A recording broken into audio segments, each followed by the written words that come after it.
Good morning, and thank you for joining us. We appreciate you spending a little time with us here at our annual Investor Analyst Day. Appreciate you taking time out of your busy schedule. So we look forward to today. It's a great day for Nu Skin Enterprises, and I'll just remind you that today's presentation will contain forward-looking statements that involve risks and uncertainties, and would recommend that you review our SEC filings for a full discussion of those risks. We'll also put in our presentation some non-GAAP numbers, which we believe helps us in comparability measures, and so we have tables to reconcile those, but we'll make you aware of that as well. So here's our presentation outline for today. We'll follow these steps. We'll first of all talk about the foundation upon which we believe we can continue to sustain growth as we go forward. As always, we'll do a reconciliation of what we told you we'd do in 2012, last year at our Investor Day. We'll do an accountability of that. Talk about 2013. We're projecting another record year, as you'll notice with our guidance that we provided this morning. We'll talk about our product pipeline, our next 5-year plans with our product pipeline, as well as our ability to improve our channel and continue to grow our sales force. So I'll pause for just a second. This month actually marks my 10th year as a CFO at this company. And man, as I look back, it seems like a lot longer than 10 years. We've been through a lot, obviously, including coming through the most difficult, probably economic period this country has seen. And yet our business has continued to be very consistent and perform well. And for these reasons, I feel more confident than ever today that the future will be better than anything we've seen in the past. The best days for Nu Skin Enterprises are in the future. I base that on a few fundamental principles here. First of all, ageLOC, this brand that has bridged now, provided an umbrella between our personal care and our nutrition brands, continues to get better and better traction. Our product pipeline, which Joe is going to talk to you about in a few minutes here, is participating in bigger categories than anything we've done in the last 5 years.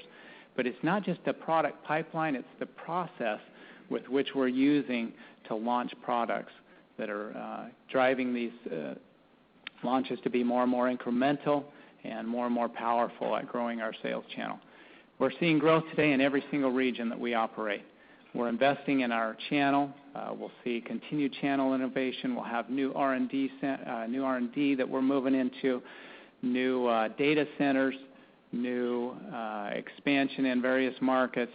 So we continue to innovate in this area.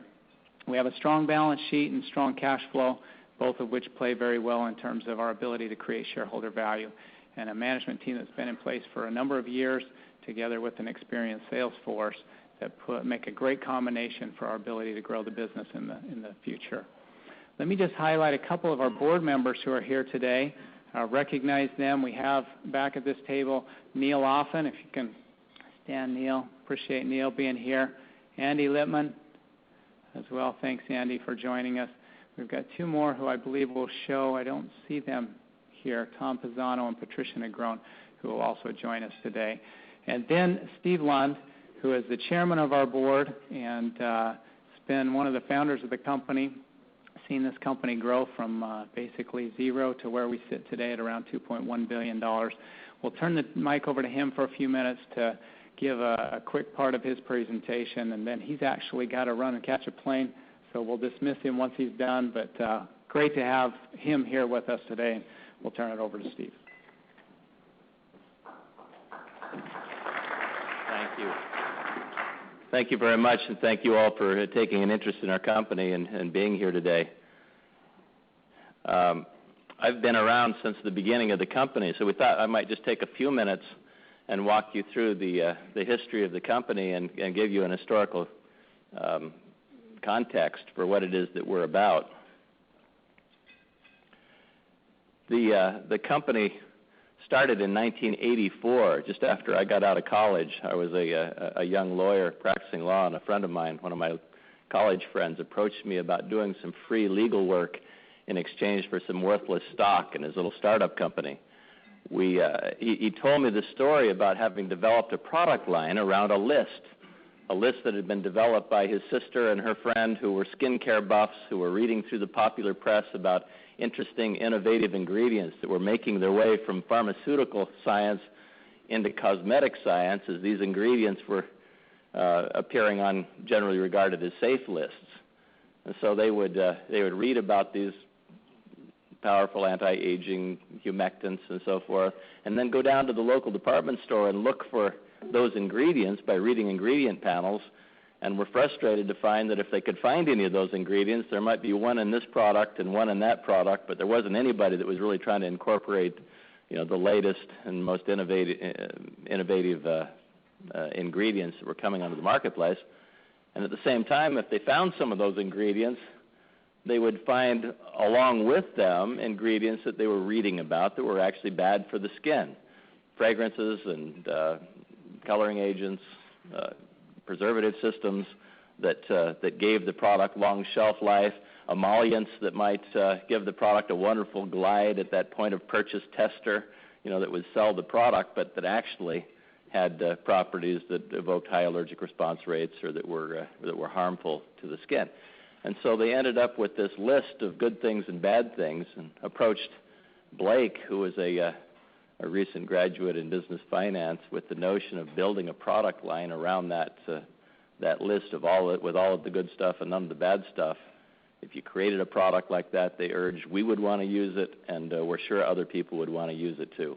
He found a manufacturer and started a product around that simple notion of all of the good and none of the bad, which became our little slogan for many years in our product development, and still informs our product development process to some extent as we try to ensure that our product labels contain the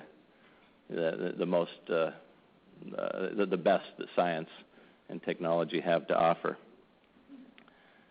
During those early years, of course, we learned that we were in a heavily regulated industry, and we learned to navigate those waters well. We hope that you take some comfort in that fact that we've been down the road and have developed a lot of expertise in dealing with regulatory issues. If we think about the company in terms of its growth phases, perhaps we can call that phase one.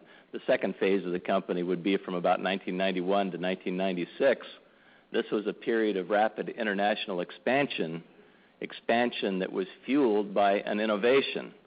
We invested heavily in the technology that didn't exist at that point in time, but that we were able to create that allowed our distributor force to be paid commissions on their sales activities, not only in their home market, but in all of the Nu Skin markets as we opened them around the world. So somebody from Topeka could go to Tokyo, to Sydney, follow their most promising leads around the world, and develop marketing organizations, and then be paid commissions across borders and across currencies, and even across languages and kanji characters as things evolved, and be paid in one consolidated commission check back in the home market. That innovation was something like a free trade agreement within the Nu Skin world that energized our distributor force, so that when we went into new markets, we went with the full weight of our distributor force behind us as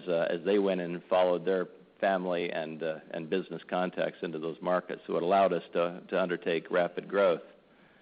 During this period of time, we also added an additional, we got into the dietary supplement business. We found that we were running into many men who were interested in our business model, interested in the business opportunity, but who could never in the world see themselves selling lotion and shampoo for a living, but who were interested in health and nutrition. And so by adding an additional category, we were able to enlarge our distributor force to be more inclusive of men, and that has paid off through the years as we have a pretty balanced force today. We also saw during this period of time robust growth in our international markets as we continued that global seamless compensation plan fueling our growth. The third phase of the business is perhaps 1996 to 2003, where we elected to become a public company. We initially took our Asia Pacific units public to test the waters. That was our best story at the time. We also acquired Pharmanex, which is a research and development company. This was a group of pharmaceutical scientists who were, at the time that we bought them, developing products, herbal products for the retail market, but that had significant research and development assets here in the United States and also in China, where the R&D work could be done at a much more economically favorable rate. That was very important to us because we saw that we were moving into an increasingly complex regulatory world, trying to satisfy the regulatory requirements of multiple countries around the world would mean that we would need high levels of expertise to customize our products to local food and drug regulatory requirements, and at the same time have a research and development pipeline throwing new, interesting, innovative products into the marketplace that would find traction in each of these markets around the world. Pharmanex proved to be the answer to those difficult questions. During this time, we also consolidated our global operations under the public umbrella. The IPO had gone well, and we found that there was great advantage in our industry in the transparency that being a public company lent.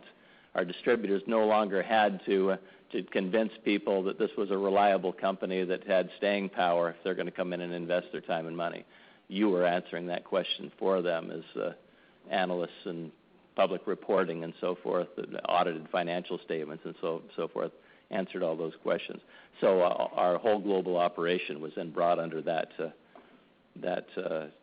public company under the brand of Nu Skin Enterprises as we exist today. We also, during this period of time, continued to expand internationally. Phase 4 would be 2003 to about 2008. We had done a pretty good job by this point in time of growing our top line, so we were able to turn our full attention towards building efficiencies within the business. We transferred control of the company by eliminating the super voting stock that was held by the original founders, and with that elimination gave public control to the business. We also underwent some significant G&A restructuring, lowering our headcount by about 30%, which allowed us to expend resources in those places where we would be able to create the most value. We also built a global business strategy, aligning our markets so that they were all working on similar product launches and similar product ideas, similar initiatives all the way around the world, so that this global distributor force, as they moved around, could talk more intelligently about what was happening from market to market rather than having to go relearn what the state of the business was. That realignment has been very material to our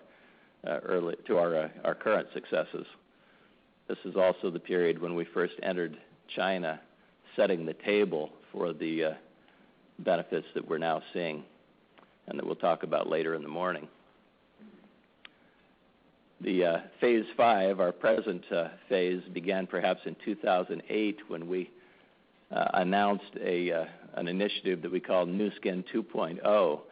This initiative was built around some goals of growing the company to $5 billion by the year 2020. Now, frankly, that seemed like a pretty audacious goal back in 2008 and 2009 when we were doing about $1.2 or $3 billion a year in sales. But as we've gotten down the road and as our planning has been executed over the past several years, our optimism that we're going to be able to reach those goals is very, very high. We're ahead of schedule. The foundation that this management group has been able to lay clearly has the capacity to grow through those numbers. We are proud of our research and development engine that's produced a brand of anti-aging products around the ageLOC product brand. This involves technologies that are proprietary to us that will continue to fuel a sequence of product launches that we can see well off through the short and medium term going forward. Our board has done considerable work in order to create some performance-based management incentives so that our management options vest when we meet our EPS targets from quarter to quarter. So that alignment of creating shareholder value as we create management incentive payments has been very, very helpful to us in growing the company and ensuring that our growth is always focused around growth that benefits shareholders.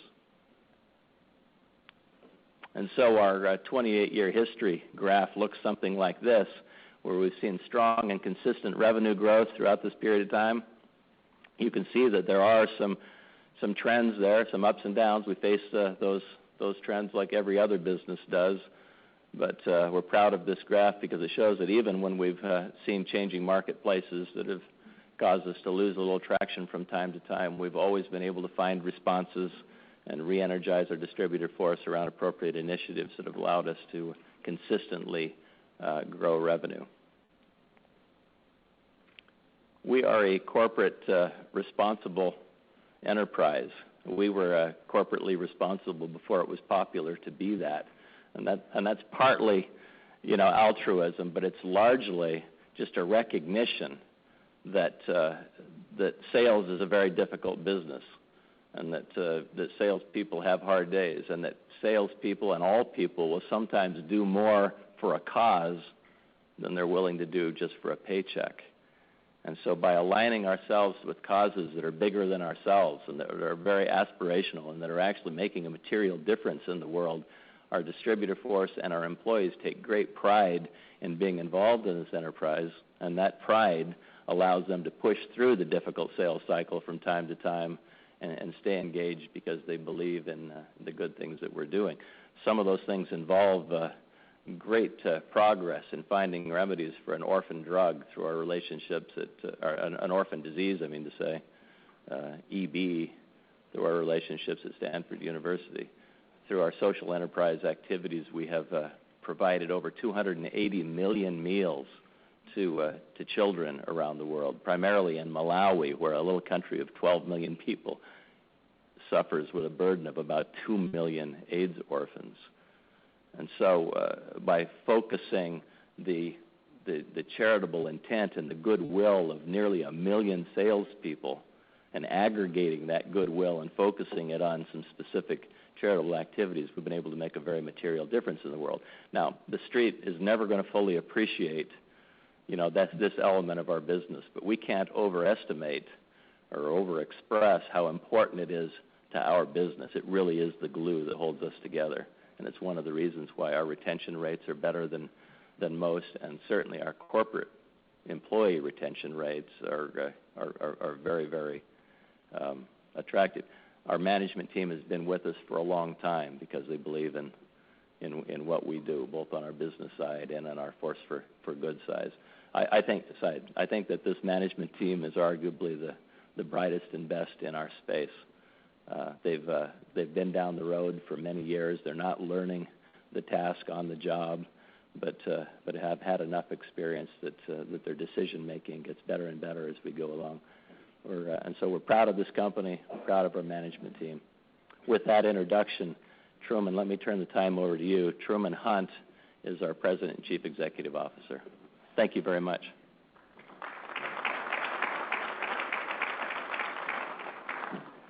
Good morning, everyone. Very nice to see you here, and I know that many of you are still dealing with the aftermath of the storm, so thanks for going out of your way to be here this morning.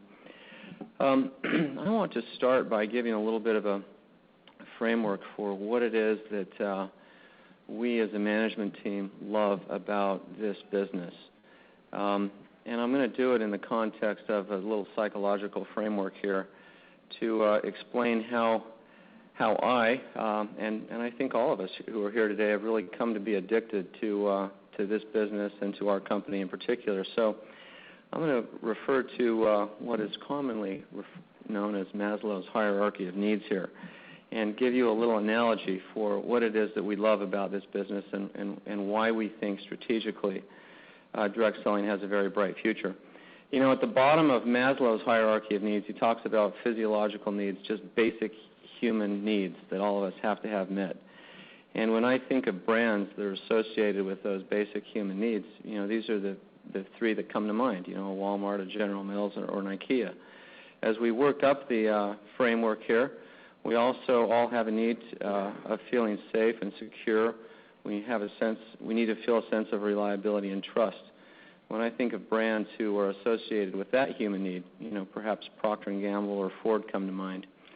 As we continue to move up the scale, all humans need to feel friendship and connectivity and a sense of family and belonging.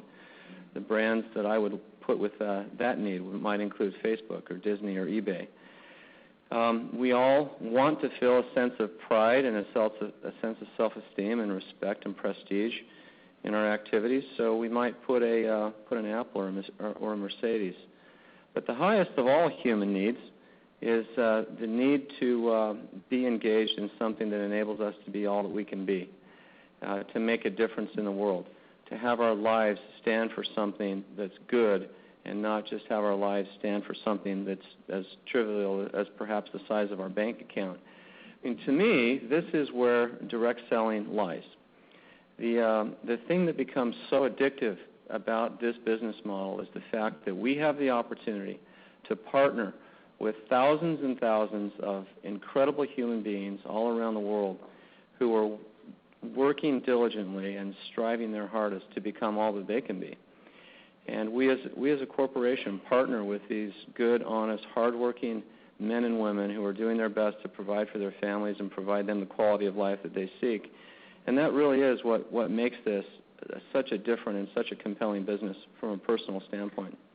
Now, we continue to believe that direct selling is the lowest cost, lowest risk vehicle that an entrepreneur can use to improve his or her life. The fact of the matter is there just aren't any other opportunities out there that are as low cost and as low risk as direct selling is.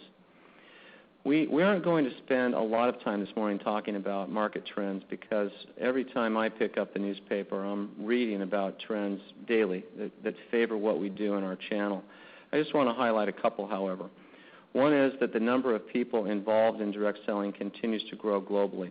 The most recent year we have data on this is 2010, a 19% growth rate year over year. Almost 100 million people around the world involved in some form of a direct selling business is a big number. Sales continue to grow in our industry, the long-term CAGR at about 8%, with our shortest-term CAGR for 2011 reflecting 8% growth of retail sales generated in our channel, over 22 countries generating north of $1 billion a year in sales. So the trends for direct selling continue to look very, very good. I want to just spend 1 second on how Nu Skin distinguishes itself amidst the myriad direct selling companies that are out there. From a consumer standpoint, we're one of the few direct selling companies whose revenue is roughly equally balanced between the two major anti-aging categories, beauty and nutrition. Most direct selling companies are 98% one or 98% the other. We're one of the few that has managed to build viable businesses on both sides of this equation. We offer a premium product offering, a high-quality offering where our products are really based on sound science and product innovation. And we're focused on the anti-aging space, whereas other direct selling companies might be cosmetic-based or fragrance-based or perhaps not even involved in personal care. But Nu Skin enjoys a very unique space in the anti-aging world. From an opportunity standpoint, as Steve mentioned, we were really the first direct selling company to enable our sales leaders to do business globally from their home market, to be paid in one check on sales volume that they generate anywhere in the world. Ours is also a significant income opportunity. The philosophy of Blake and Steve and our founders was always that we wanted to attract the best and the brightest in the direct selling world, and in order to do that, we had to provide them with a compelling income opportunity. We also, as Steve mentioned, operate on a foundation of this very strong culture of all of us wanting to be a force for good.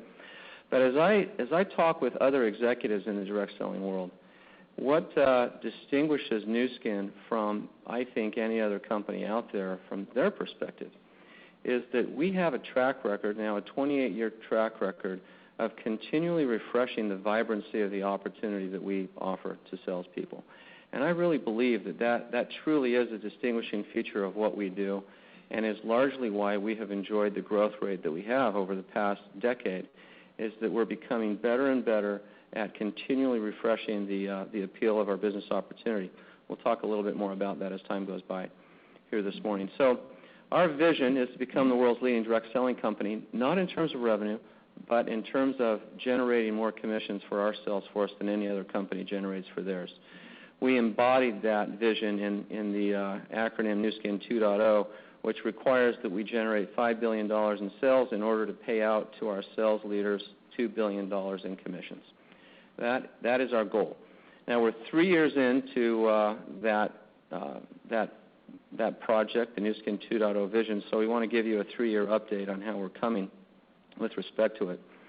Our guidance at this event last year was 5 to 7% revenue growth, and as you all know, we came in significantly ahead of that. From a top-line perspective, 2012 has been a phenomenal year, and we're very pleased to have grown the business north of 20%. So I think you'd agree with me that we've been very successful in that regard. That success is reflected in virtually all of our geographic regions around the world, all showing growth, and most showing very robust rates of growth. But that 3.6% constant currency increase in North Asia is not insignificant for us, as that reflects the stabilization of the business in Japan, our largest market, and now in the second half of the year, our ability to grow that market. From a longer-term perspective, I really think it's quite remarkable to see that in the midst of what really has been the most troublesome of all economic environments over the past 5-year period of time, we have been able to sustain very robust rates of growth, 9% over a 10-year period, but accelerating to 17% over the last 3 years. So we're very pleased with our growth rate in the long term. Now, from an operating margin perspective, last year we guided to 15.4 to 15.9. We're coming in at about 15.7, a 40 basis point improvement, which we're very pleased with. We would have preferred to come in a little higher than what we had projected, but our selling expense line is taking a little bit of room out of our operating margin, and Rich will be talking about that more in a minute. But as we have thought about it, we're happy to compromise a little bit on operating margin in order to drive a higher rate of growth, which is what we've seen in the course of the year. From an EPS perspective, we obviously are well ahead of what we projected this time last year. 25% growth in EPS is acceptable to us, and we think to all of our shareholders as well. That's reflected, too, in a longer-term perspective on EPS growth with 34% CAGR over the course of the last 6 years. And, of course, that's also reflected in an increasing level of cash flow, an aspect of our business model that I know our shareholders appreciate, as it puts us in a very enviable position with respect to share repurchases and dividends, and enabling us to have the ability to continue to invest in the growth of the business as well. Now, from a longer-term perspective then, if we look at our 2020 target, as was indicated, we want to get to the $5 billion level.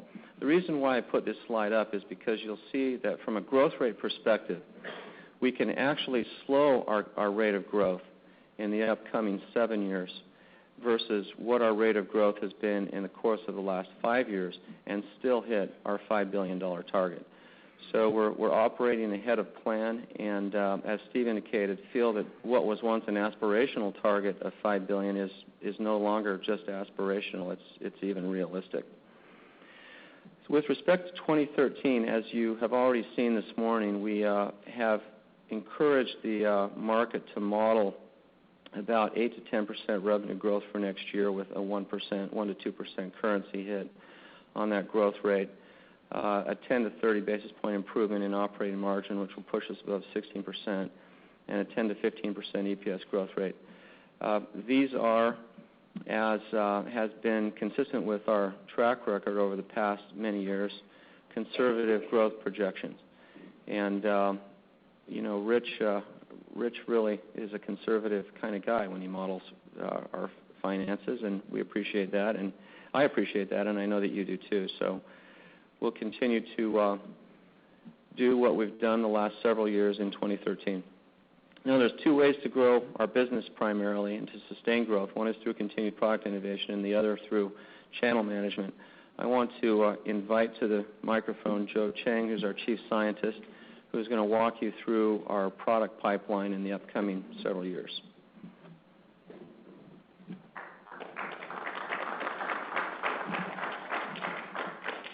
Good morning. Once again, I'd just like to echo Truman's comments on the hurricane here. And some of you I've spoken to before the meeting started. We had a couple of days of power outage, and hopefully the lights won't go out today. So it's good. As Truman mentioned, the science drives our product innovation in Nu Skin. And I just want to take you a little bit through the process that we undertake in Nu Skin, because this is a process that we adopt to make sure that our product innovation continues and to ensure that our pipeline is full for the next 5 to 7 years. So briefly, when you look at our product strategy, it's fundamentally focused on this leading edge science, and that's, I believe, over the last couple of years. We mentioned to you about gene expression science and how we used the understanding of genes to drive our anti-aging product strategy. But really, the process is much more than that. And if you look at our process, it can be broadly categorized into 2 toolkits, if you will. And these are scientific toolkits, obviously.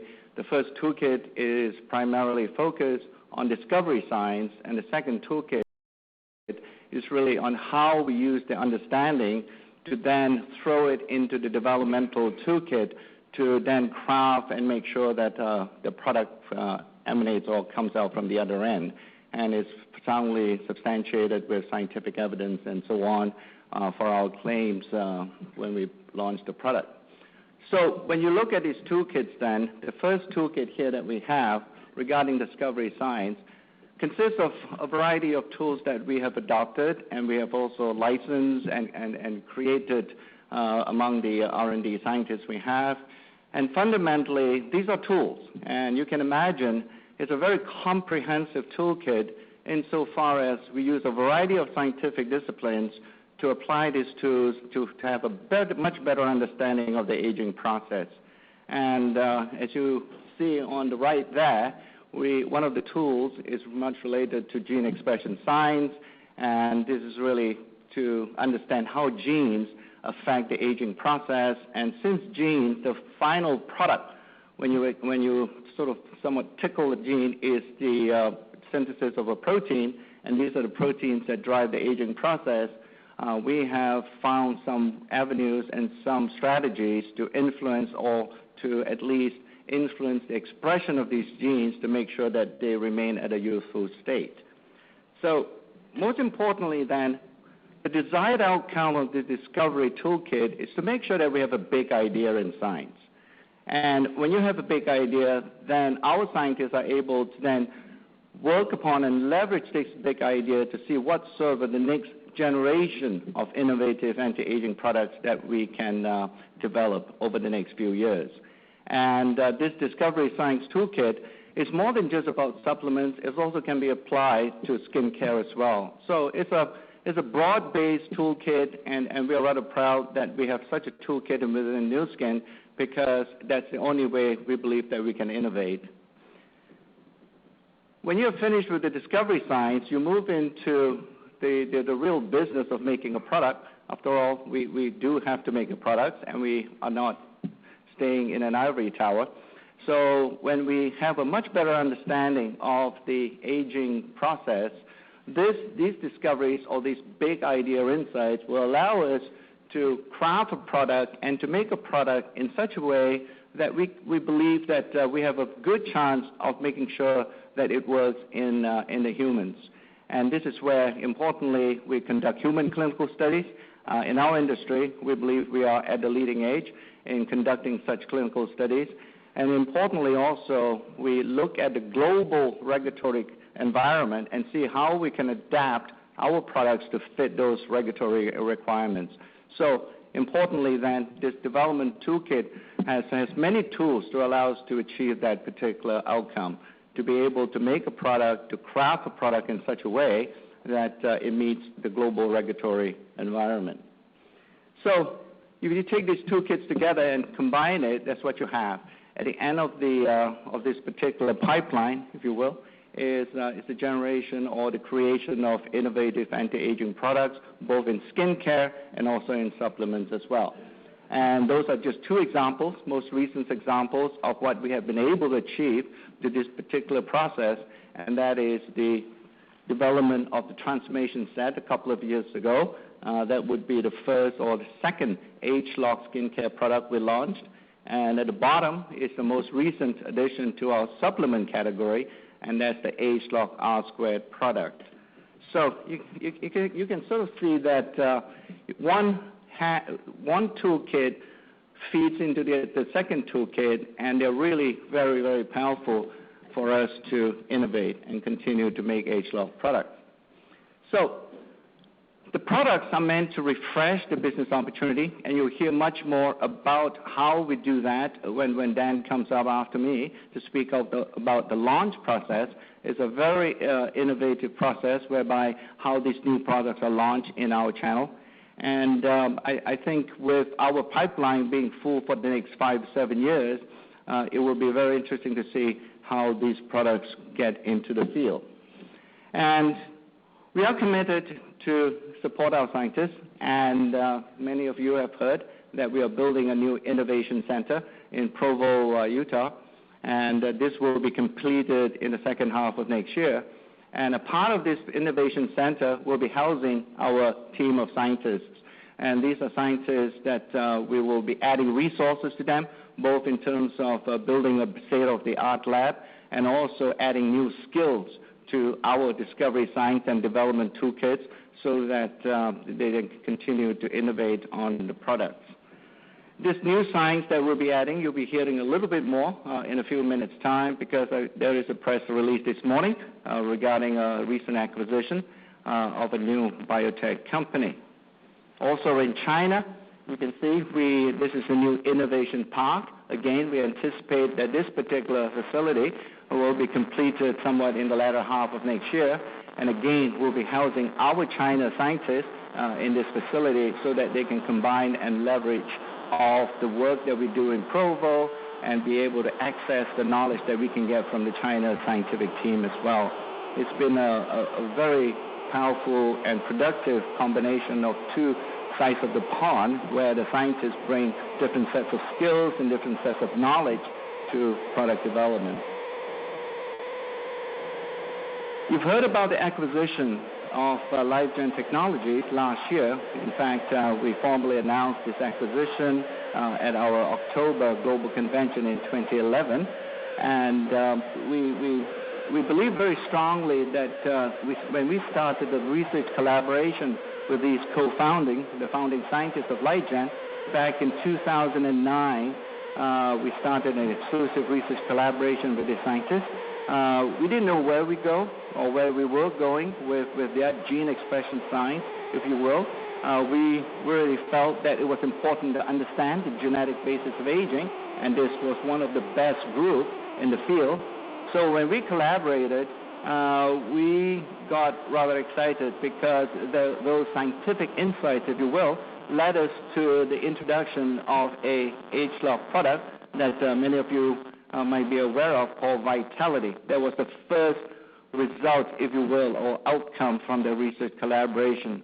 And from that, we thought, well, maybe that's the end of the research collaboration, but it turns out that it was very productive, and after another year or so of collaboration and doing scientific studies with LifeGen, we decided that perhaps an acquisition would be far more effective for the company.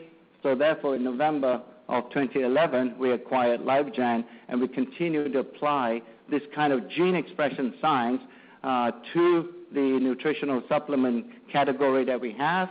And we will apply similar type of science as well to our skincare line. As I mentioned to you, this ageLOC umbrella or brand is now covering both categories.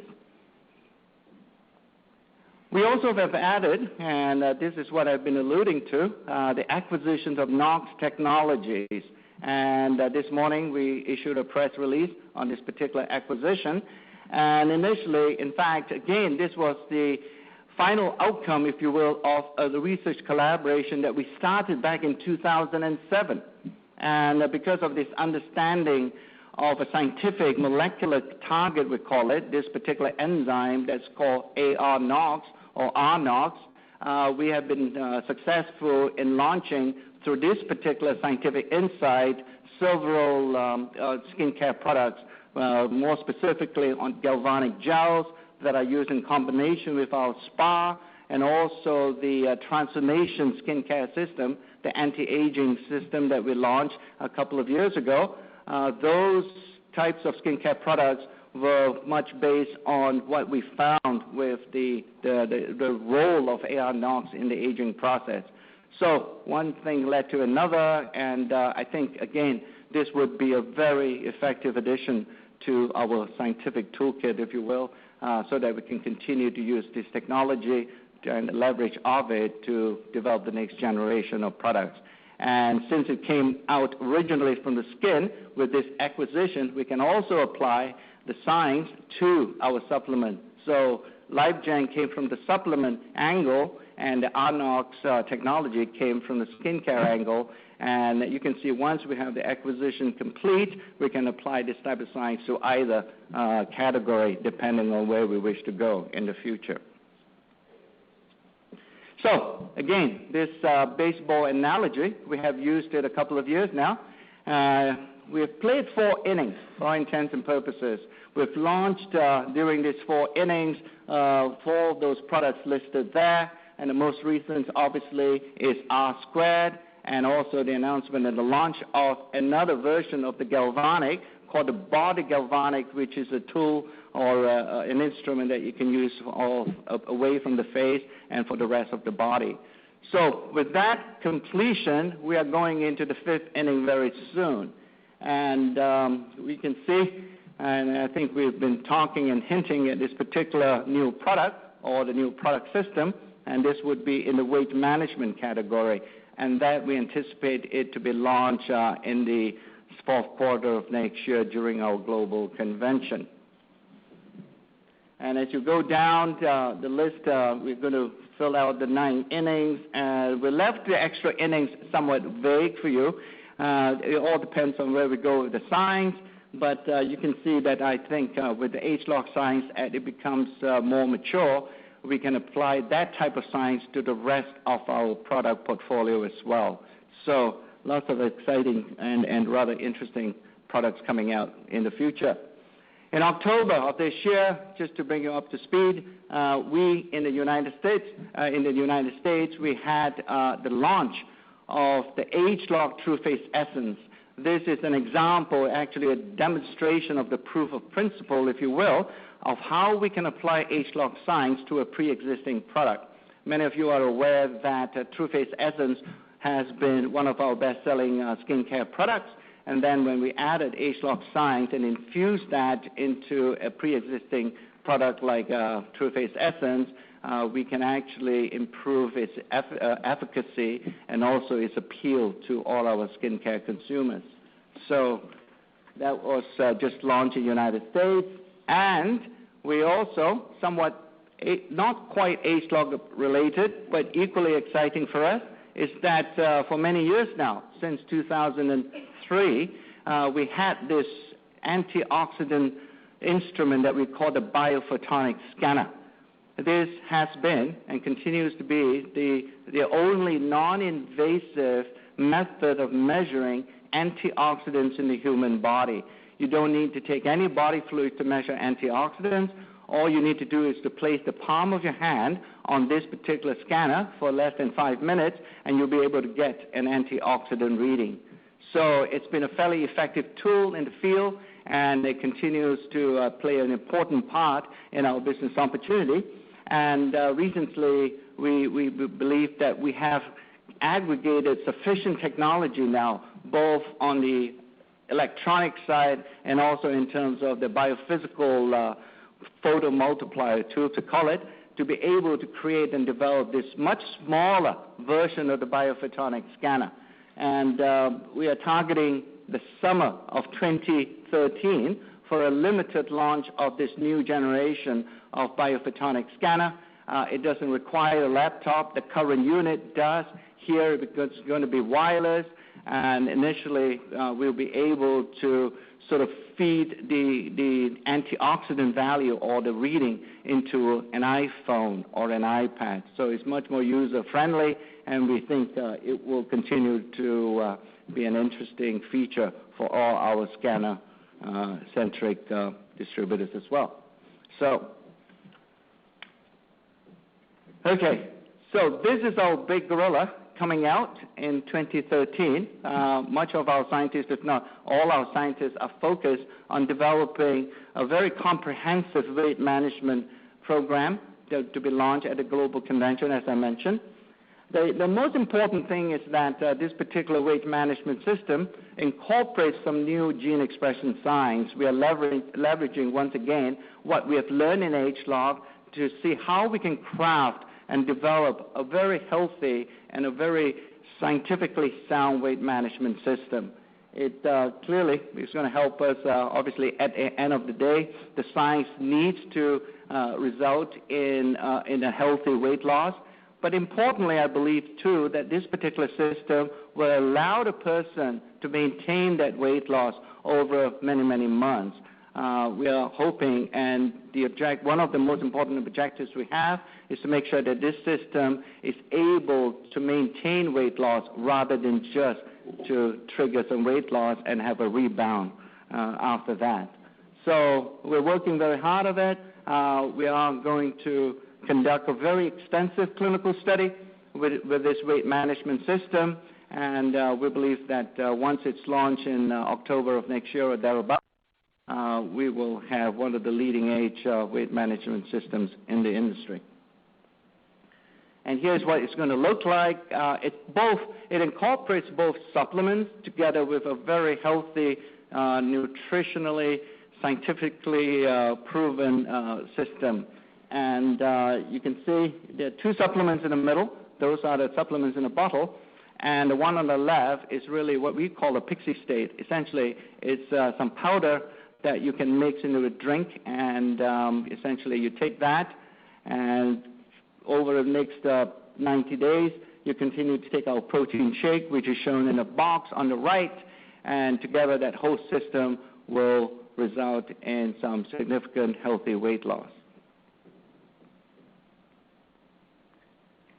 Okay, we continue in our pipeline. As many of you, again, would be aware that one of our best-selling products in the nutritional supplement category would be our LifePak franchise. And we continue to develop and infuse that particular product with more and more new science. And this is perhaps an interesting product for us because it results, we really want to make sure that LifePak remains a very important foundational product for us in the supplement category. And you can see some of the examples over the last 6-7 years, how we have evolved LifePak. And the next evolution would be, right now, it's under this code name ageLOC Alpha. We think somewhat in 2015 we can do an LTO or limited time offer with this particular product launch. And ageLOC Alpha is the culmination of, we'll be infusing all the ageLOC science we have up to that point.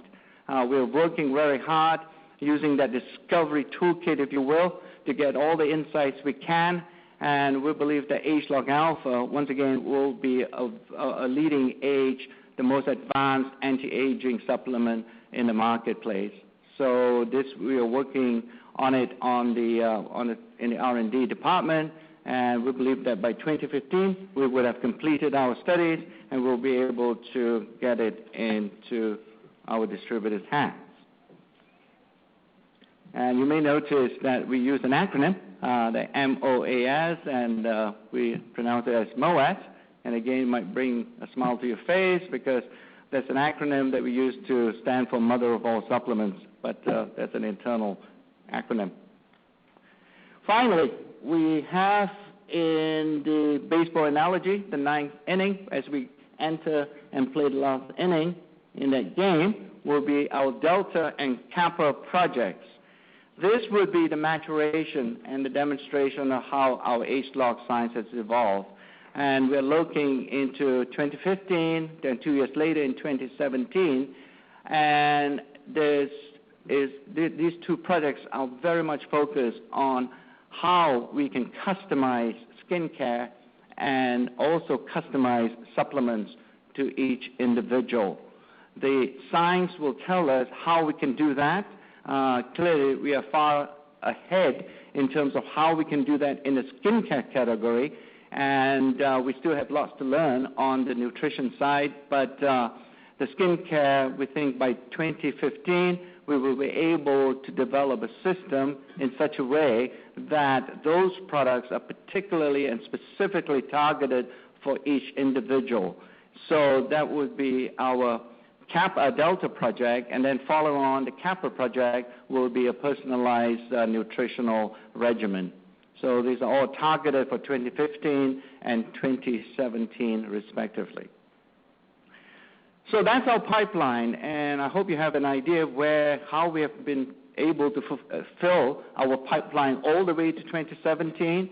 We have very specific and definitive ideas how those products will come through, but that's just on the product side regarding innovation, and you will hear from Dan now that equally important is the ability to launch these products in a very strategic and effective manner. And I'll yield the podium to Dan to tell you about that launch process. Thank you.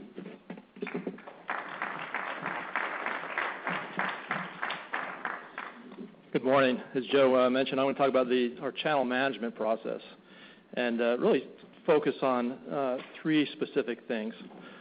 First, how we manage the differences across our different markets. Second, how we're performing, specifically using some of the metrics that we use in terms of the health and growth of our channel. And lastly, touch on the launch process, which is turning out to be a very important part of what we do and a repeatable part of our business. Steve mentioned earlier that the first thing we looked at in the process of transformation was how we position our company across the world.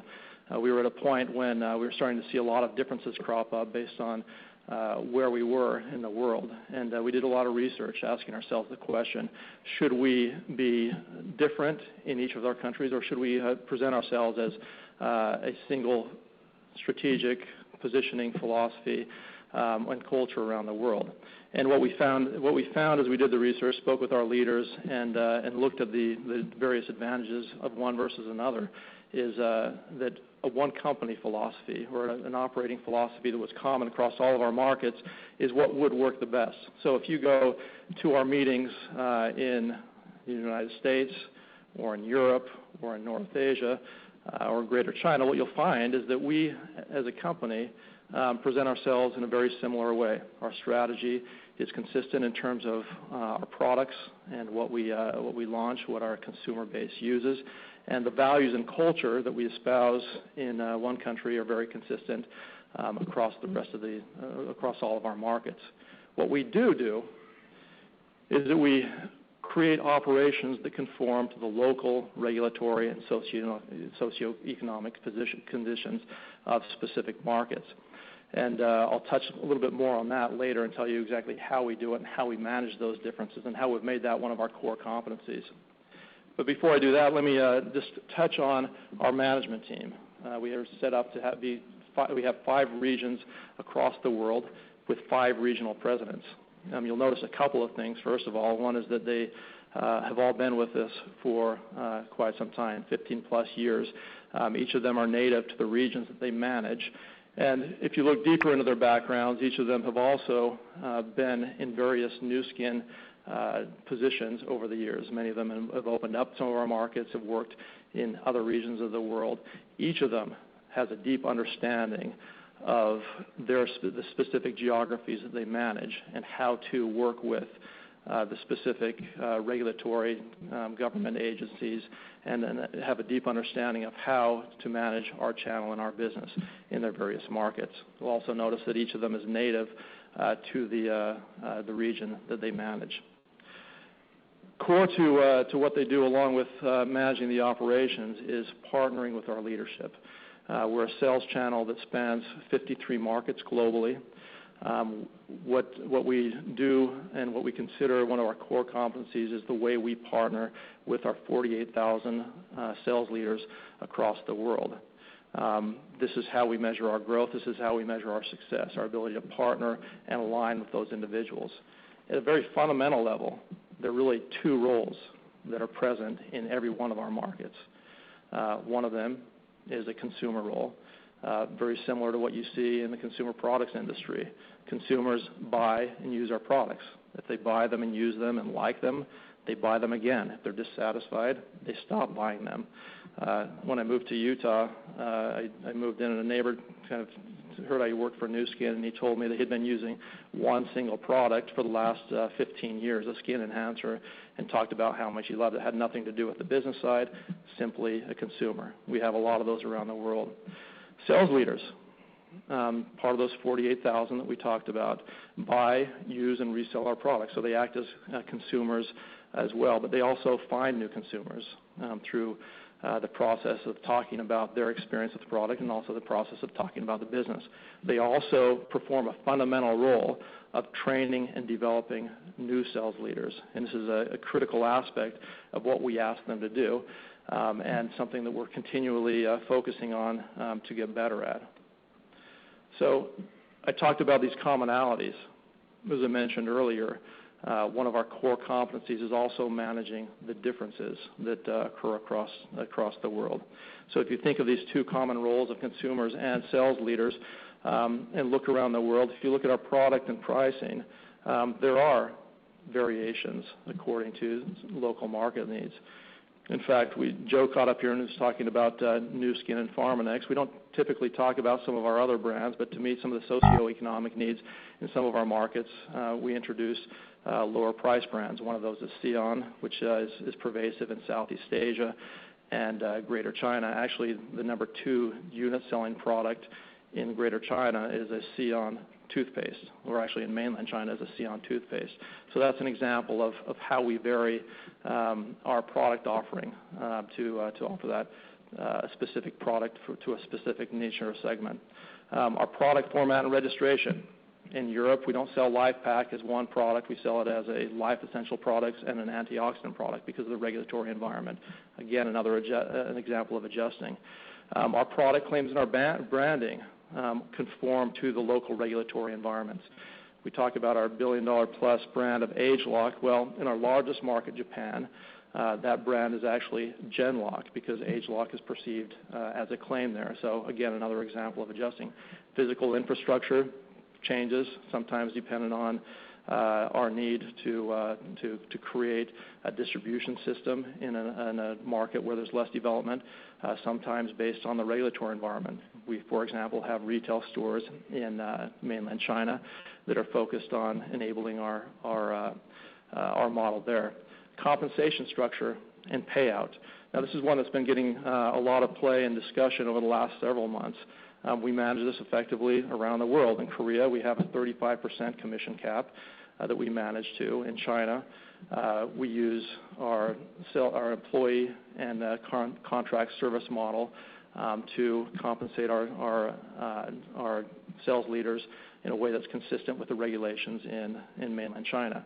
Manufacturing requirements are another example. In general, you can see, though, across the world, we understand how to work with, manage, and face the differences in the various markets while moving our business forward. Our global sales strategy is very simple. We look at how we sustain and increase the size and the output of our distribution channel. Now, some of you have heard this part of the discussion before. We have some very specific metrics that we use to measure our activity and our productivity. I'm just going to go through those briefly again. Activity we look at as actives. Actives are defined as the number of individuals who purchase directly from the company. In terms of our public metric that we disclose, we look at a 3-month active number, and that between 2009 and 2012 has gone up 20%. Productivity, we look at average monthly volume, or AMV, and that's the amount of monthly volume that goes through on a per active basis.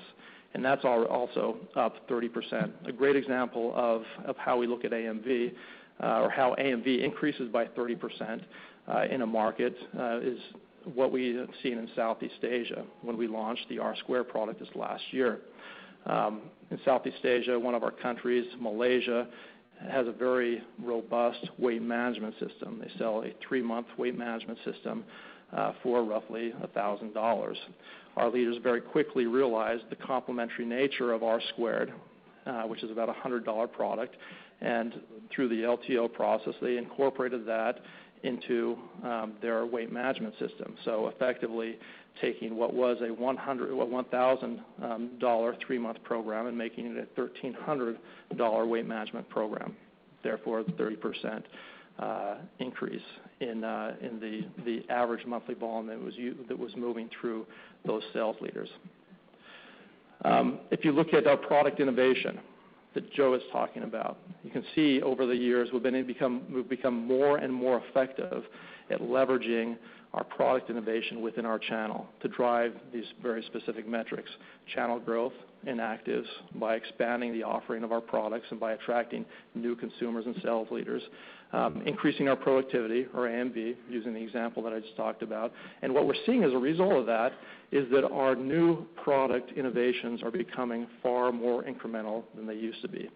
What used to be largely a function of moving dollars around and creating excitement and generating a lot of volume for the new product has now become new products generating incremental volume and growing our channel and productivity at the same time, so hitting on all three of those important aspects of our business.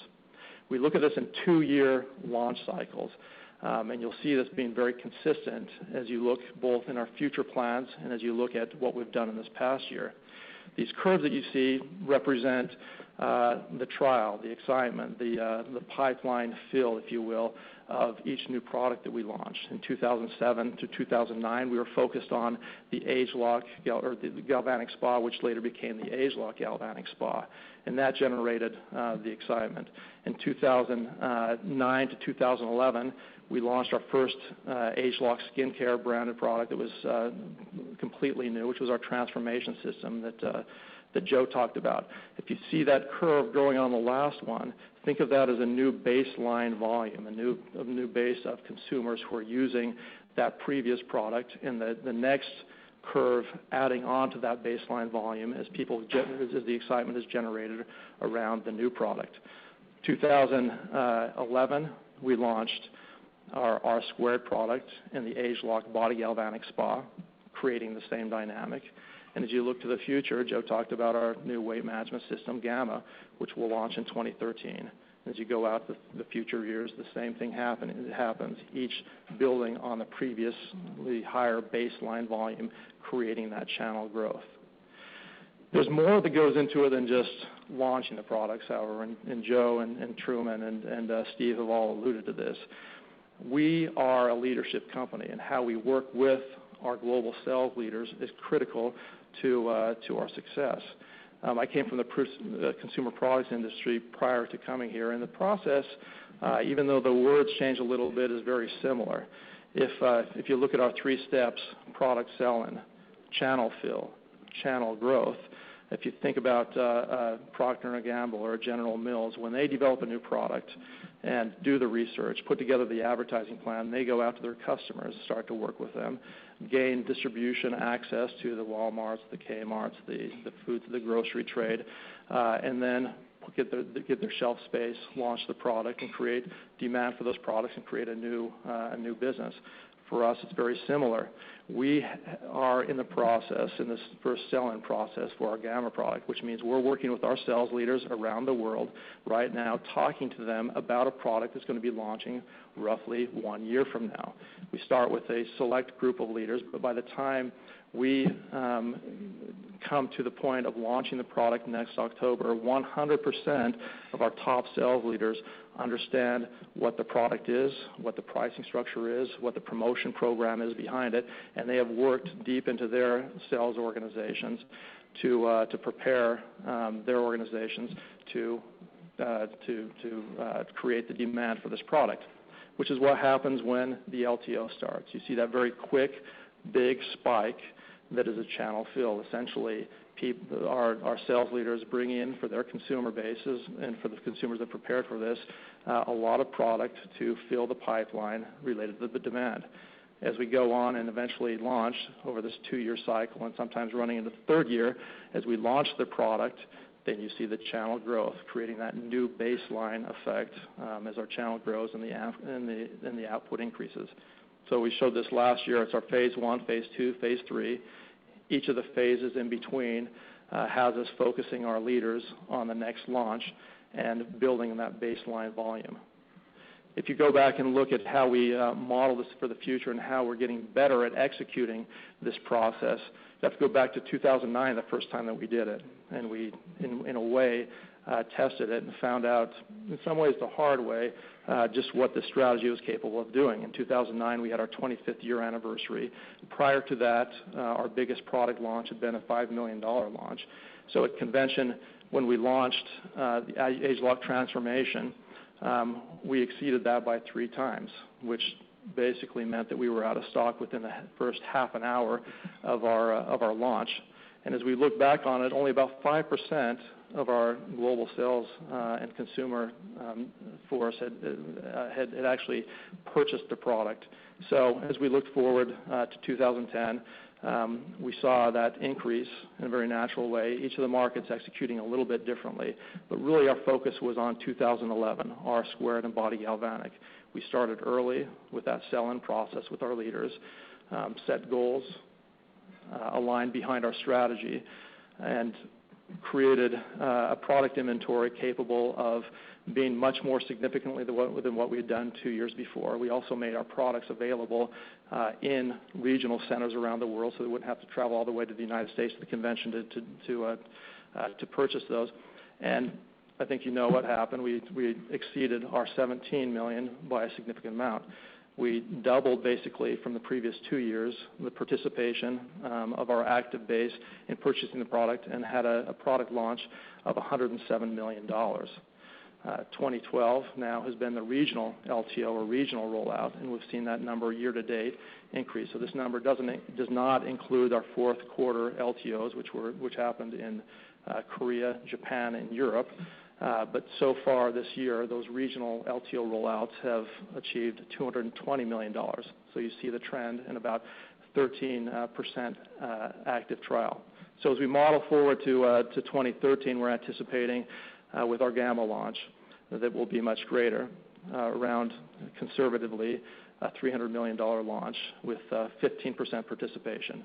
We have markets in our world that have 20% participation, some slightly higher than that. So we're working with each of our markets to execute, to work with, to align with our sales leaders in the same way as our most successful markets. And we're very optimistic about our progress in doing that.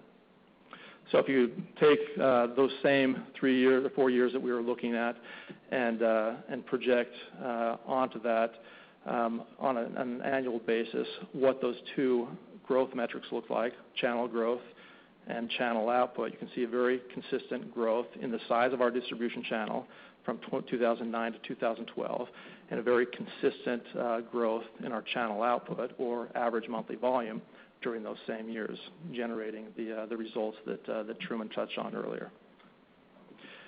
So we're optimistic because we understand now how to work with, execute, leverage what we're good at, and work with our sales leaders across the world to leverage what they're good at.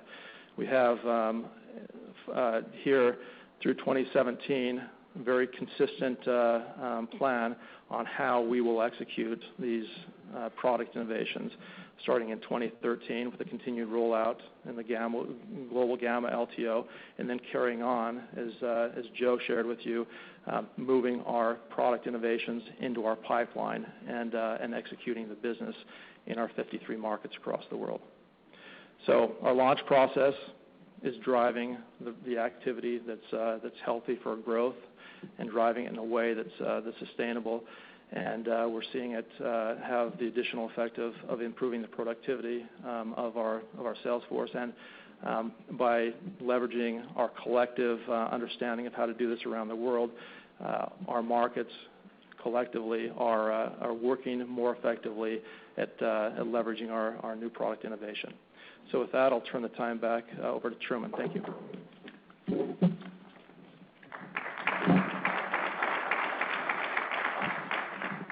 I want to talk about some of our market-to-market dynamics here, but before I do, I just wanted to note that one of the questions that we've really faced over the last few years is that we're generating substantial revenue boosts at the time of our global convention launches of these new product innovations, and one of the questions has been, well, how are you possibly going to lap the impact of these huge launches?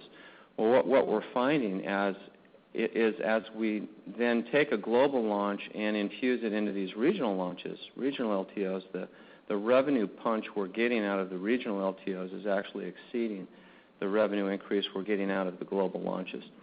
So it makes for what we think is a very powerful combination of significant global launches followed by the regional LTOs that's working very effectively. One of the markets that is a testament to the power of this approach is Japan. Our largest market globally, as you know, has been our most challenging market globally over the past 15 years, really. It's been in just a slow secular decline. When we put a new management team in place in 2010, we had a business plan put together for 2011 that we really felt would turn the market around, and so that we'd be at break even to showing growth by the fourth quarter of 2011. Then along came the earthquake and tsunami in March of 2011, very strong and obviously negative revenue impact in the Tohoku region of Japan. Set that plan back a year. So you'll recall that shortly after the earthquake, we indicated that we felt that our growth plans would be delayed a year, and sure enough, that's what happened. The market returned to growth in the third quarter of 2012, and now we're projecting a 15% year-over-year increase in the fourth quarter, which will bring the market to a 3.3% growth rate for the year. We would encourage you to model a similar rate of growth in 2013. We're seeing very strong underlying trends with our sales leaders there. We like the key indicators, and we're confident that we have the ammunition to grow this market at a modest rate in 2013, and obviously at a very impressive rate in Q4 of 2012. South Korea was also a market that slowed a bit in the first half of 2012. This market has a unique regulation in place where the government limits what we can pay our sales force 35% of revenue, whereas our global payout, as you know, is more in the mid-40 range. At the end of 2011, we had to essentially do an across-the-board clawback of commissions paid to the sales force in order to stay under that 35% level. That had a negative impact on sales force psyche there, obviously. But the good news is that the second half of 2012 is going to show strong growth. Very successful launch of the Body Galvanic Spa there last month, and will make for a good fourth quarter, and we would encourage you to model again in 2013 10 to 12% revenue growth rate for this market, so a return to good healthy growth in South Korea. You know, the Americas is a market that we're very proud of. We've been here obviously longer than we have any other market. We've doubled its size in the last 10 years, which we're very happy with. The U.S. growing at a 15% rate, which is nothing to sneeze at, even though we have a couple of U.S. leaders here today who would prefer to see a 50% growth rate. We don't feel too bad about 15% growth in the United States. Latin America is small, but growing at a robust rate. And again, for 2013, we would encourage you to model 12 to 15% revenue growth in our home market here in the Americas generally. South Asia Pacific has been on a tear. It has been just a very dynamic market these past 3 or 4 years. You'll note here that we're modeling 5 to 10% revenue growth for 2013, which is obviously far more modest than what we've generated the past few years. That is because in 2013 we are going to lap very significant LTO volume in the South Asia region in 2012. We actually had about $15 million push from our Q4 2011 launch into Q1 of 2012. because we delivered product ordered at convention in January. And then the LTOs of Body Galvanic Spa and R² this year have generated about $70 million in sales. So that's an $85 million challenge to lap in the year 2013. But despite that strength of revenue growth, we're still projecting about a 10% growth rate in the South Asia Pacific region. And the real key to the growth here is going to be the participation rate in the 2013 Gamma launch.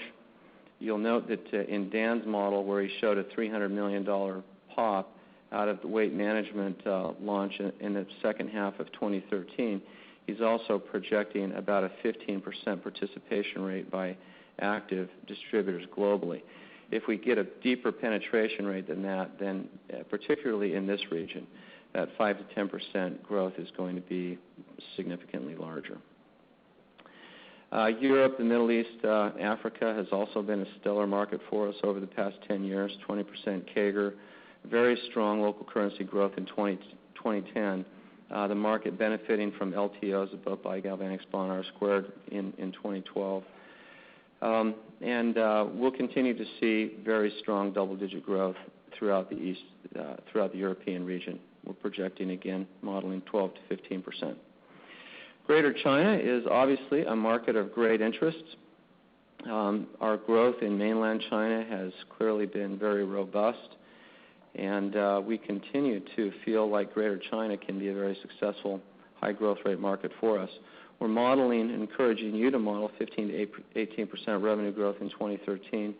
Again, that's going to strike most of you as being a conservative growth rate, which it is.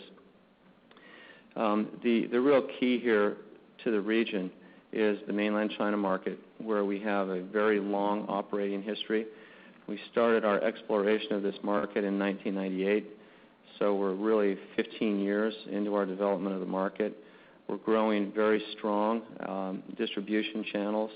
We've made substantial investments in infrastructure, as you've already seen in our Greater China headquarters. And we continue to feel this market just has huge potential. It's already the third largest direct selling market in the world, despite the fact that direct selling is relatively new here. The market generating over $16 billion in retail sales, 20% growth year over year. Still only 30 companies have received direct selling licenses in the market, which is a very modest number of companies. But the market's huge and very vibrant, and we remain optimistic about our potential in this market. You'll recall that Taiwan and Hong Kong, Singapore are very successful markets for us. We have substantial market share of the direct selling industry in those environments, and in fact, in Singapore, just this year, we became the #1 direct selling company. In Taiwan and in Hong Kong, we really run neck and neck with the other largest international direct sellers in those environments as the leading direct selling company. And when we see the size of our competitors' businesses in mainland China, we can't help but think that this market can be very, very substantial.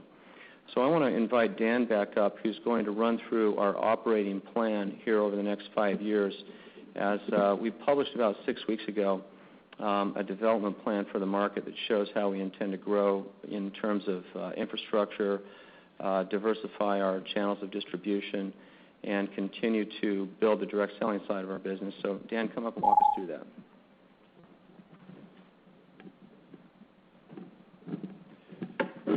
Thanks, Truman.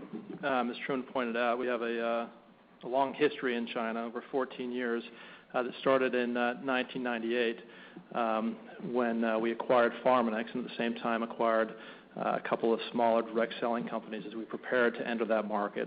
The history continued on to 2003 when we began selling products out of our retail stores. 2006 when we were one of several companies to receive the direct selling licenses, and then the most recent period, 2008 to 2012, where we've received more licenses, and we've continued to execute our business in a way that has created the significant growth that we're seeing now.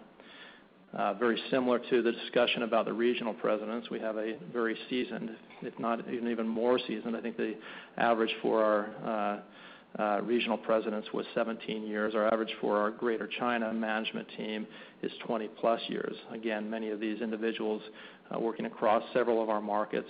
Many of them have worked in various responsibilities within the Nu Skin organization. All of them extremely capable and with a deep understanding of mainland China, Hong Kong, and Taiwan, and an understanding of how to execute the Nu Skin business in those markets. The team understands the local regulatory framework. They work on a daily basis, those who are responsible with the government regulatory agencies. And we continue to work closely with them as the Chinese government continues to adjust their expectations and regulations for our industry. We work closely with them and are highly adaptable to where they're taking our industry. We work cooperatively with the local regulators, so both on a national and a local basis. And we have a track record of regulatory compliance and successful operations in Greater China. As Joe mentioned, we're investing significantly in our new China headquarters. But it goes beyond just the headquarters. This will open sometime late next year or early the following year. We have 4 manufacturing plants in China, 2 R&D labs, 40 stores, and we're planning to increase that number, and 15 licenses for provincial municipalities, which cover most of the large provinces and cities throughout China. So we have a strong infrastructure that is capable of supporting our future growth. Those stores are spread across the country, and as you look at how our business is spread, you can see it's very evenly spread across the north, south, east, and western parts of China, all of them growing, all of them operating both efficiently and effectively. We are one of many direct sellers. This is a very fast-growing industry in Greater China. I think we're in this list down at number 13. We're not growing the fastest. We're certainly not the largest. We have great aspirations of being there, but a lot of successful U.S. companies who are doing business in China, and a lot of Chinese companies who are successfully doing business in China. So we're happy with our position. We're not satisfied that that's where we're going to be long term, but we're confident that we can compete effectively and work effectively within the Chinese environment. Our 5-year plan in China. This was part of a news release that came out a couple weeks ago. We, as I mentioned earlier, have a very consistent strategy across the world. It doesn't change for China. We'll execute on our product launch strategy that we have around the world. It's as relevant for China as it is for Hong Kong and Taiwan and our other 50 markets around the world. We plan to increase the number of direct selling licenses. We don't have a lot of control over that other than providing the information to the government and waiting for those licenses to work through the system. But we have a consistent track record of receiving those to support our business. As we receive those licenses, it gives us the ability to improve or increase the way we execute our direct selling model, and that's one of the goals that we have, is to expand the number of direct sellers in those markets where we have licenses. We plan to triple the number of retail stores. That's part of our model that enables our employee and our service contract sales force to expand. Both of those groups sell out of our retail stores. And lastly, we're extending our distribution channel by adding, this will happen most likely sometime this year as we're working with the government, an independent marketer position, which is, another word for it is an independent business owner. We have several of our larger competitors who do this. Basically allows our sales force to take advantage of being a business owner. So they're able to submit their taxes as a business entity, more flexibility in how they sell, how they operate, and just some very basic advantages for how they participate in our direct selling opportunity. So we think that's going to make a difference as well in our business model in mainland China. So in summary, we're confident about where we are today. We're confident in the long-term growth potential of China. And we believe that we have both the knowledge, resources, and the operations in place to operate in mainland China effectively to maximize this business opportunity for us as a company. And I'll turn the time back to Truman.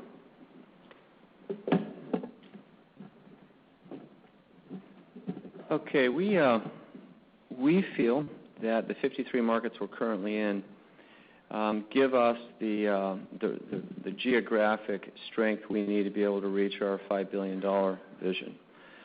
But we also recognize that there are parts of the world where we are not yet relevant and where we can do a lot better. One of those areas of the world is Latin America. Brazil, currently the 5th largest direct selling market in the world. We do not do business there. We have tried to do business there, gave it about a 10-year effort under our global model, and actually this is the one market in the world where we withdrew from the market a few years ago. 6 of the top 20 direct selling markets in the world are found in Latin America, so we want to find a way to be relevant here. When we look at how the larger companies' revenue in Latin America compares to our own, you'll note on this slide that we're obviously very, very small, as is the Amway organization, who also hasn't really figured out how to do business in Latin America. But there are several companies who have significant portions of their revenue based in this market, which is, again, a reflection of the market potential there if we can get the model right. So we note that this is a market that is dominated by single-level sales models. But we also believe that that's changing. A single-level distribution system really has limited income potential for salespeople, and it also is different in that essentially you're a sales representative for a particular company as opposed to being an entrepreneur or a business owner creating an asset for yourself. The research that we're doing reflects the fact that salespeople in these environments recognize the weaknesses of the single-level model. And as these economies develop and purchasing power increases, we feel that the market is ripening and is ready to be more receptive of a higher octane opportunity. Now, what we did there and what most companies have done is essentially try to fit a global model, many of which originated in the U.S., into these environments. That was our experience in Brazil, and it's what we're currently trying to do in Mexico and Argentina, Colombia, and Venezuela, with some success, but still with small businesses. What we have concluded is that we want to design a new model that is customized specifically for Latin America, as opposed to trying again to force our global model into these environments. But we do want to continue to take advantage of global resources like our global sales leaders and our product expertise, our direct selling experience to really offer to global Nu Skin sales leaders a viable, robust opportunity on the ground in Latin America. So we recognize that this is going to require us to put together an alternative product line that can be locally manufactured, where price points can really hit the local socioeconomic key income levels. We want to tailor this business opportunity to still provide a career income opportunity for those who are interested, but realistically, that means we're going to pare back our commission level from our current 44% of revenue to roughly 25% or so of revenue. So we're working on this project currently. 2013 is going to be another investment year for us in the development of this Latin American business model, with a mid-2014 launch of this model in a country where currently Nu Skin doesn't exist. So we envision a world where both of these models could coexist potentially in a market side by side, and where our sales leaders have the opportunity to do business either in the Nu Skin model or in this new model, which we think is going to be a very compelling proposition. in an area of the world where we have yet to really generate significant levels of revenue. All right, so we've come to the time in the presentation where we'll invite Rich up to walk us through his modeling.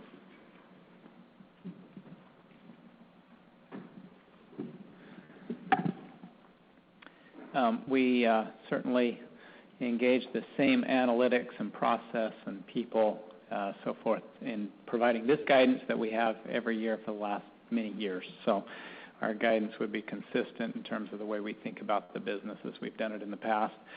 So starting with our revenue, 7 to 9% growth. I'll break that down region by region here in just a second.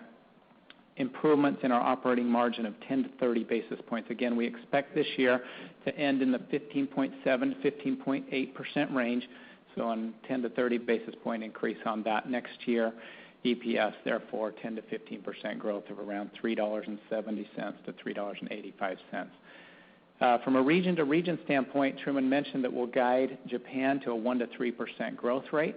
We feel good about that because of our growth in sales leaders. You'll notice for the last quarter, in Q3, we actually reported a growth in year-over-year sales leaders in Japan.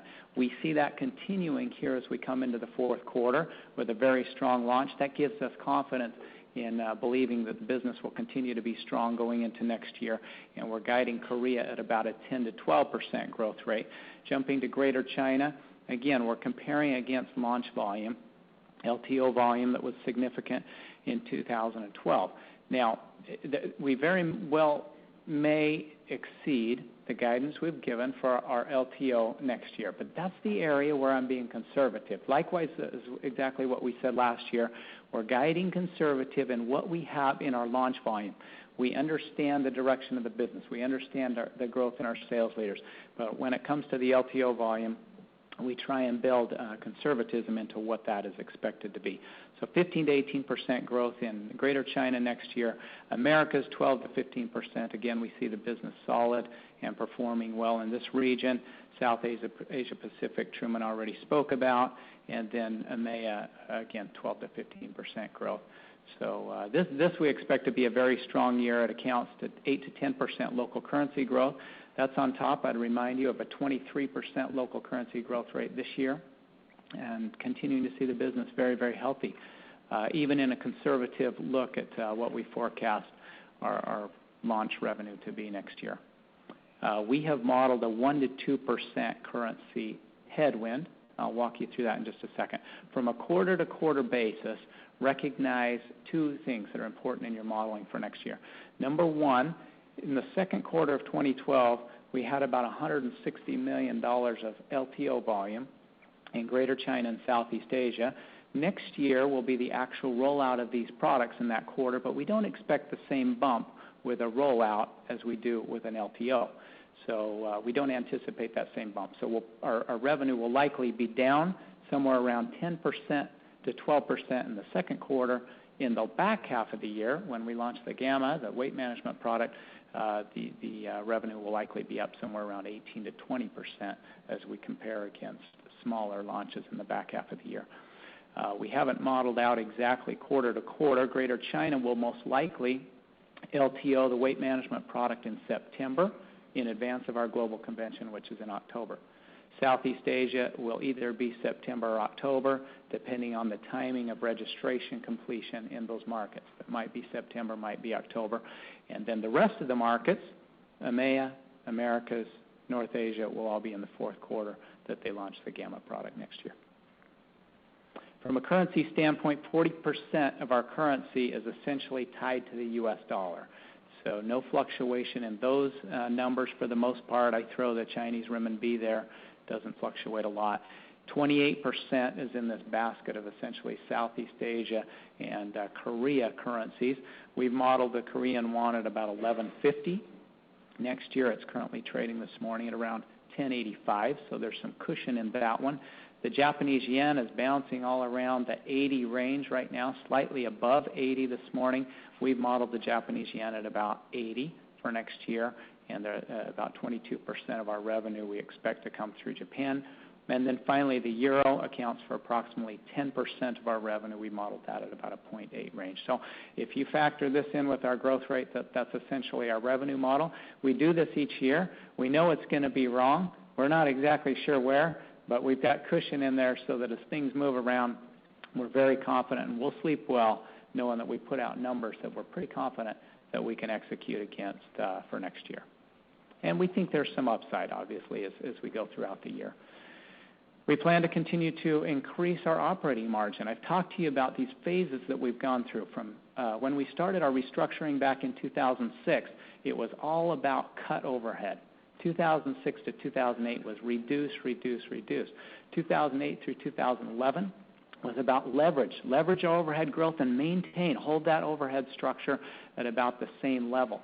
Now we've moved into a phase where we've gotten our operating margin up above 15%. We believe we can accelerate our top-line growth by investing in future opportunities that will drive and sustain our ability to grow the top line. And we've talked about what those are. Increases in our sales force incentives. These have been hugely effective through our LTO program, through incentives that we put in place that we think make a meaningful difference in both the retention and motivation of our sales force. We're investing more than ever before in our product discovery and development. In fact, just in the human clinicals that we will do with the weight management will be an additional $2 million to our budget through the next year, let alone the investments we're putting into the product that will be launched in the several years following that. Channel innovation and infrastructure. You're going to hear us talk a lot about this item right here. Not a lot today, but as we go forward, we think there are a lot of opportunities for us to expand this activity and productivity in our channel through a number of different innovations that we're doing. We'll talk to you about those. We're doing them right now. We're investing next year in Japan. In London, we're doing some initiatives. In South Asia. So we'll talk to you more about those as we go forward. And then finally, Truman mentioned the Latin America development, where we've targeted about $3 million of investment next year in advance of being ready to open that model in 2014. Even with those investments, we believe we can continue to see an increase in our operating margin, which we've doubled over the last 6 years, and we anticipate that increasing somewhere again between 10 and 30 basis points in 2013. Let me break down those individual pieces of the operating margin. Our gross margin, nice increases, but we expect our gross margin to remain fairly constant going forward. This 83.5% is a great range for us. We don't anticipate that to continue to go up in the future, but rather kind of maintain in that range. Selling expense, on the other hand, has increased. We've talked about what's driven that. Part of this will be driven by the size of the LTO. I have forecasted about a $300 million LTO of the weight management product launch in the back half of next year. The larger that LTO is, the higher our selling expense will be, because more of our distributors will maximize the compensation plan in that period of time. However, we save those dollars in the general and administrative expense line. So it's a trade-off between line item, but we'll still be able to maintain our operating margin as we go forward. 3 key factors that are driving that selling expense line up. Number one, our product launch impact. So the average volume of each of our sales leaders goes up during an LTO, and they maximize the amount we pay on the commission payout. So instead of maybe being 44% that month, it can jump up to about 50% during that 1 month. And will then track back down, but there's always a push in that month. Secondly, promotional incentives have been a great use of our investment, we believe, to motivate and incent our management or our sales force to continue to push for higher levels of achievement. And those are working effectively. We're having a lot more of our sales leaders qualify for those trips and driving growth in our revenue line, obviously, but increasing our selling expense. And then we mentioned to you special selling incentives that we put in place, particularly in South Asia and Greater China. So Greater China, for example, we mentioned a couple years ago, the aspirational goal to get to $1 billion in Greater China by 2014. And there were some progress payments along the way, as well as a pool that would accomplish if we got there. That didn't seem very possible when we announced it a couple years ago. But as we get closer and as that target becomes possible, we begin to accrue expense toward that goal. This is not in our guidance. This would be well ahead of anything we've guided to, but the accrual of some of these bonuses is showing up today in our selling expense because there is a possibility, based on the current growth metrics that we're seeing, that we need to start accruing for that. So that is another area that has driven slightly increase in our selling expense line. Guys, this is a great problem to have. We'll tell you right now, we are happy to pay next year over 45% because if we do, it's going to mean that our revenue growth is staying very, very high. Here is G&A. Again, we offset that. When we have a big LTO, there's very little impact in our G&A. So as a percentage of revenue, that comes down. And next year, we anticipate that it will continue to be more efficient in our G&A line, somewhere around 22.5% for next year. Our G&A is impacted by our ability to leverage our fixed costs. We'll continue to invest in our high-growth markets, specifically China and South Asia. We're building new stores. We're advancing our business there. We'll invest more in product discovery and development. That shows up in our overhead line. And then as a modeling number, and this becomes less and less important today than it used to be, is that we will have our global convention where we'll spend somewhere around $7 to $8 million in the fourth quarter. That'll be in October in the U.S. In the past, that used to cause a big uptick in our G&A number, but now it's offset somewhat by the LTO revenue that we have. So as a percentage, it doesn't impact us nearly like it used to, but just for modeling purposes, note that we will have that in the fourth quarter. Net interest expense and income and the other interest expense line, about $4 million of expense. We don't model any impact from the foreign currency fluctuations as we translate our debt and intercompany balances back. That normally each year will wash out. Sometimes from a quarter-to-quarter standpoint, we'll have some fluctuations, but for the course of the year, generally, it kind of all settles back out. We do see our tax rate continuing to decline a little bit. We talked about this as an initiative of ours a couple years ago. We believe it'll be about 35.5%, possibly as high as 36% next year, and continuing to fall about 0.5% a year to 34.5% by 2015, which all puts our earnings per share to about, this year we've already guided $3.33 to $3.37, which is a 33% CAGR over the last 5-6 years. Very consistent, very steady as we go here, and another 10 to 15% next year at $3.70 to $3.85. That will be impacted by a number of things, including stock repurchase potentially, which we have not forecasted into the model. So we've held our shares consistent with where we're at today. Cash modeling, these are in your binder. You can look at those. The big one here is our capital expense, where we'll complete the building of our innovation center in Provo together with the building in China. So a big uptick in CapEx next year. It'll come down to around $60 million in 2014, but we will see that pop up. I put TBD on dividend payments. This is a board decision that will be made in the near future as it relates to our dividend payout for next year. Cash from operations, Truman mentioned this, but that's what our business does. It generates earnings, which are cash-based earnings, and so you'll see our cash flow continue to increase as well. Here's our dividend history. We've increased our dividend every year for the 12 years that we've had a dividend payment, and specifically, let me just go back one, you'll see a fairly significant increase in the last year or two. You can understand that we got behind a little bit in terms of how fast we were increasing our dividend with the growth in our earnings and our cash flow. So you can probably anticipate us to be more aggressive as we go forward in raising that dividend, which we believe is an important priority for shareholders. We also buy our stock back. We try and be careful as we do this. Our first priority is to make sure that we invest back in the business, and we don't hamper our ability to grow. But at the same time, when we have excess cash, we watch for good opportunities to be in the market. Over the 8 years of this period of time, and by the way, I've been the CFO since 2002. 2003 I didn't put in here, but we made a huge purchase in 2002, $125 million at $12.75. That would bring these numbers down even farther. But over this 8-year period of time, we bought back on average 2% of our outstanding shares at an average price of $21.43.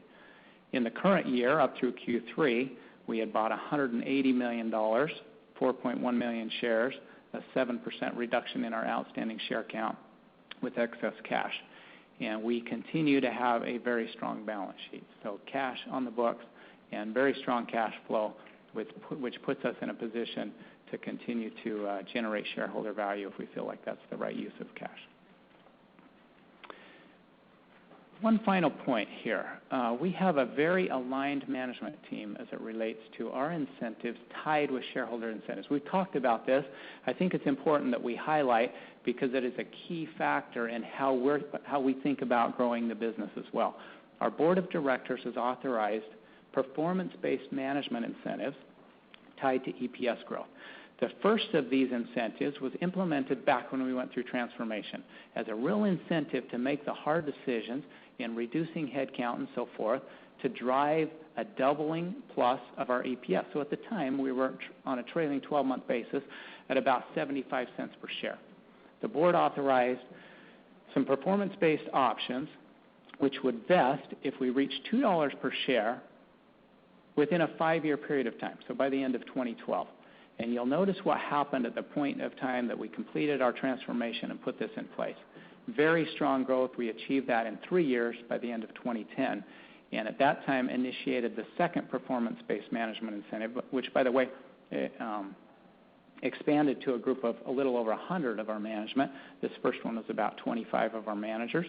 And at the fourth quarter of 2010, they initiated a $4 per share performance-based incentive if we achieve that number by the last quarter of 2015. So again, a 5-year period of time. Last year, we updated you on our progress towards this $4 goal, estimating that we could then achieve $4 by the first quarter of 2015, so advancing by 3 quarters our ability to achieve that $4 per share target. This year, we expect to come in at $3.35, which is the middle of our range, and we are advancing, again, $4 per share to be approximately the first quarter of 2014, which advances at 1 more year. That would be really easy to come up with on your own since our modeling for next year is $3.85. There is a likelihood, obviously, depending on the size of the LTO, that we achieve this goal next year. But this has been a very powerful and motivational incentive for our management team.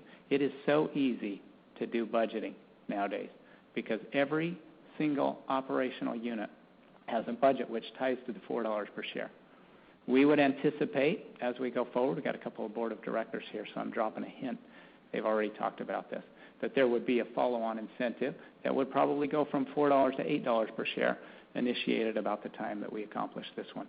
Again, as a powerful motivational force to help our management team think like shareholders as we go forward.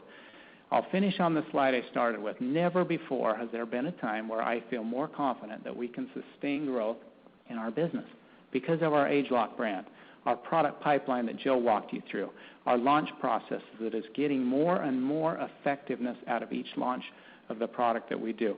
We're seeing growth in every region. That gives me confidence that we can continue to see growth. We invest in channel innovation. Our balance sheet is clean and strong. We have strong cash flow and an experienced management team and sales leaders that we believe the best is yet to be. So with that, we do have a little bit of time for questions. I believe Scott has a microphone, and we'll open it up now for questions. Thanks, guys. Son? Yeah. So can you just talk about if there's any heightened regulatory scrutiny behind the weight management products? I mean, is there a different process there? Yes. Okay. So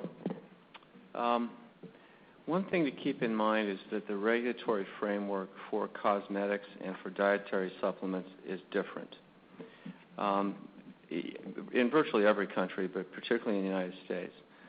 So in the weight loss areas, weight loss falls into dietary supplement regulations. And in this area, we and other manufacturers are entitled to make what's called structure function claims. So we can essentially have claims associated with products that are related to the structure or function of the body. Whereas on the cosmetic front, FDA has not yet allowed companies to make structure function claims. The regulatory environment for dietary supplements generally and for weight loss specifically has been stiffening over the years. I mean, there is a higher level of scrutiny that the FDA is applying to dietary supplement companies and to those who are selling weight loss products. But this is a regulatory framework that we're very familiar with. We've obviously been operating under it for 28 years.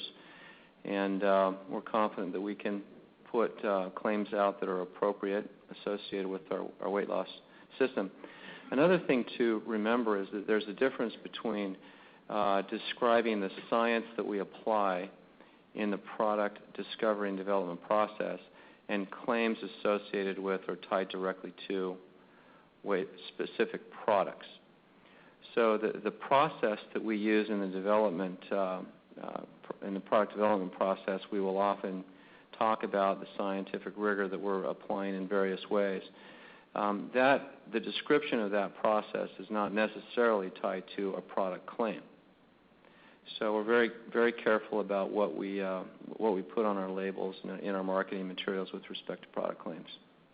Right. And then it sounds like on the Latin American side, it's probably going to be done inorganically, like i.e. via acquisition. And because it's a 25% payout ratio, that means that it has to be a much lower price point product. So my assumption is if it's only 25%, it means that you probably can't sell. Are those both fair assumptions? And if it is, how big would a Latin American acquisition be? Yeah, I think in terms of acquisition, we don't plan on acquiring a company. We'll actually build it locally, hire a talent that has a good understanding of the marketplace. But obviously the gross margin would be down around the 70% range. So the net contribution margin, which is what we look at for the rest of our business, normally runs around 40%, when you take out gross margin and selling expenses, will be very similar in Latin America, but it'll just be a translation essentially between gross margin and selling expense, which gives us the same opportunity to have a similar profit margin. In Latin America, it'll just be split a little bit in how gross margin and selling expense work. Gotcha. And then just one last one. I always beat you guys up on this, but why don't you have any debt in the balance sheet? I mean, especially if you get to $10 a share of earnings by 2020, as you kind of said. I mean, why not get a little bit more aggressive? Well, it's a possibility. With the board members. Yeah, I mean, it's a possibility, obviously.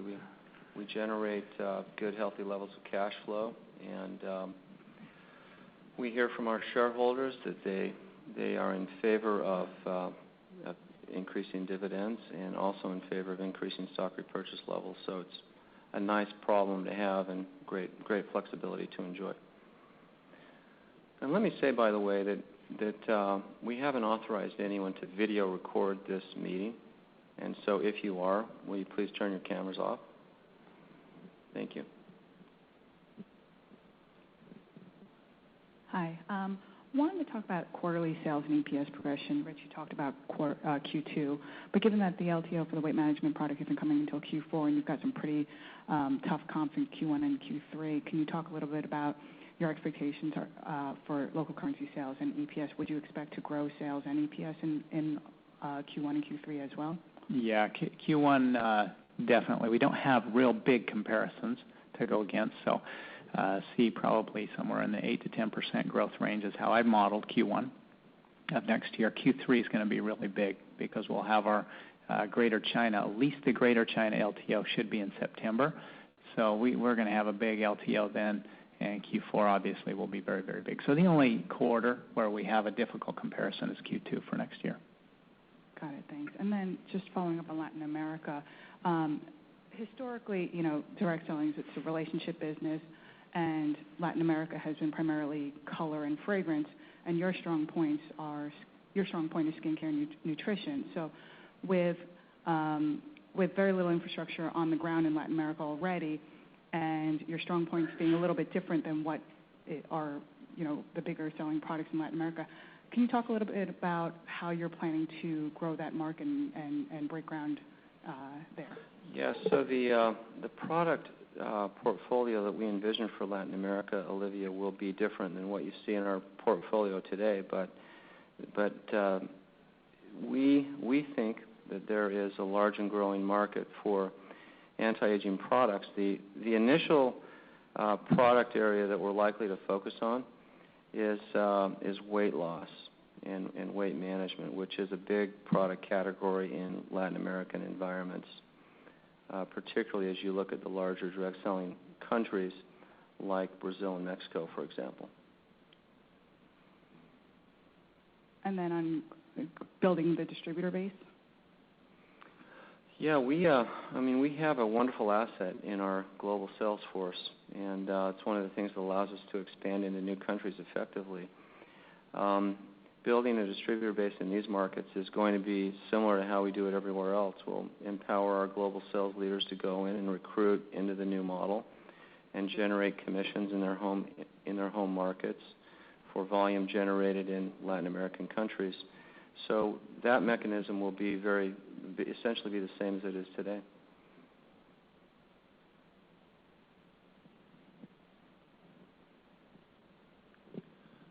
Truman, given the likely upcoming change in the dividend tax rate and your under-leveraged balance sheet, would the company consider paying a special dividend before the end of the year? Well, yeah, that obviously is another board question, and an issue that probably will be addressed. We do have an event. Those of you who have followed us for a while know that we have been engaged in a dispute with the Japanese government on customs payments that have had us pay them substantial sums of money. We do anticipate a ruling at the Supreme Court level in Japan on a customs case before the end of the year that would, if we win it, generate a substantial amount of cash for us. In the event we received a positive judgment there, it would be awfully tempting to give our shareholders a Christmas present.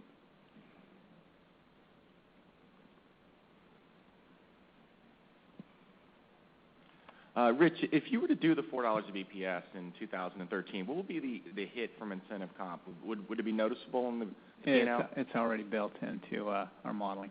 It's already accrued. And can you go back through the timing of the launches again next year, just to make sure I have it? It was China Q3 LTO, and then Southeast Asia maybe Q3, Q4, September, October, and then the big launch in the fourth quarter, and there was nothing else of significance? That's correct. Yeah, that's correct. We do have rollouts in the first half of the year, so product becoming fully available. For example, the Body Galvanic Spa in Japan and Korea becomes available in January. The R-Squared product and Body Spa, I believe, in Greater China becomes available in the second quarter. We don't necessarily see the big uptick, but we see the strength in the growth in the active number as we roll those products out.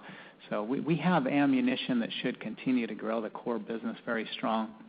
The upticks would be primarily in the third and fourth quarters of 2013 when we LTO the new product. And any further update on the Galvanic Spa and the FDA? Yeah, we continue to disagree with the FDA's statement on the Galvanic Spa with their argument on it. But we have gone ahead and filed a registration statement, a registration on an alternative spa unit that in the event we will have registered in the upcoming months, in the event we lose the argument on the current unit. But in any event, let me just add to that, Scott, that we don't expect that issue to have a material impact on our global results in 2013. Thanks. As I look at the participation in the LTOs, what we've seen is basically a doubling of your actives that are participating. Obviously, that active number is a percentage. That active number has grown in total. But we've seen the revenue per LTO increase, or on total LTOs increase probably about 13-fold at this point. So that's a dramatic increase in LTO revenue per active. Can you talk about your comfort level in terms of, obviously these are great opportunities for them, how comfortable you are that the inventory that's getting purchased in the LTOs is then moving through the system? Yeah, we track that as carefully as we possibly can, and one of the key indicators associated with the movement of inventory is our product return rate. And we continue to see return rates at low levels, which is comforting. We also monitor online activity. One way to kind of measure whether inventory is really getting through the channel is the rate at which we see product appearing on the eBays of the world, around the world, and the prices at which products are appearing.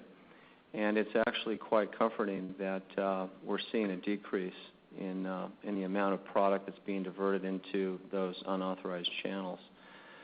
So, that we do have substantial levels of inventory moving into the channel on the LTO mechanisms.